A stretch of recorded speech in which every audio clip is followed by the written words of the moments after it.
Donald Trump may have issued more than 200 clemency grants, many of them to family and political supporters, but the number is far smaller than the thousands of pardons issued by Democratic presidents for nearly a century.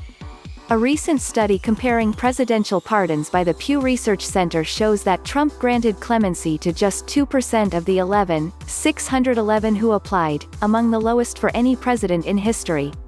Barack Obama, who granted clemency to 5% of those who petitioned him, commuted the sentences of 715 prisoners, most of whom had been convicted of low-level, nonviolent drug offenses, said Jeffrey Crouch, an expert on presidential pardons at American University in Washington, D.C. The Clemency Initiative, which began in 2014, sought to commute the sentences of federal inmates who had served at least 10 years on nonviolent drug charges, had demonstrated good conduct in prison and would have received much lower sentences if they had been convicted of the same offense now.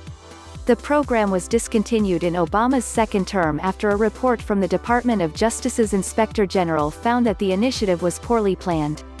Among the controversial recipients of Obama's acts of clemency was Chelsea Manning, the Army intelligence analyst convicted of leaking U.S. military and diplomatic secrets to Wikileaks in 2010. Manning's 35-year prison sentence was commuted in January 2017.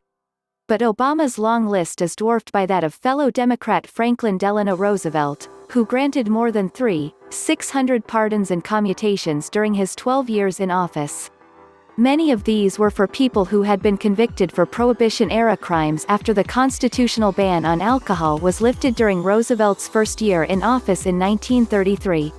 Roosevelt also offered clemency to hundreds who were serving prison terms for sedition because they opposed the U.S. entrance into World War I in 1917. "They have paid the penalty that the law imposed on them," wrote Roosevelt in 1933 of the war protestors. "The emergency that made it necessary to punish them has long expired." Roosevelt's actions touched on the very essence of presidential pardon power, which is enshrined in Article 2, Section 2 of the Constitution. The presidential pardon sought to restore the tranquility of the commonwealth, according to founding father Alexander Hamilton. Gerald Ford believed he was doing just that when he issued a pardon in 1974 to his predecessor Richard Nixon, for all offenses against the United States, a reference to the Watergate scandal that resulted in Nixon's resignation. Ford said the pardon was necessary to end the divisions in the country, a decision that ultimately ruined the Michigan Republican's political career, historians say. "He got crushed in the 1974 midterms," said Andrew Rudalevige, a professor of government at Bowdoin College in Maine.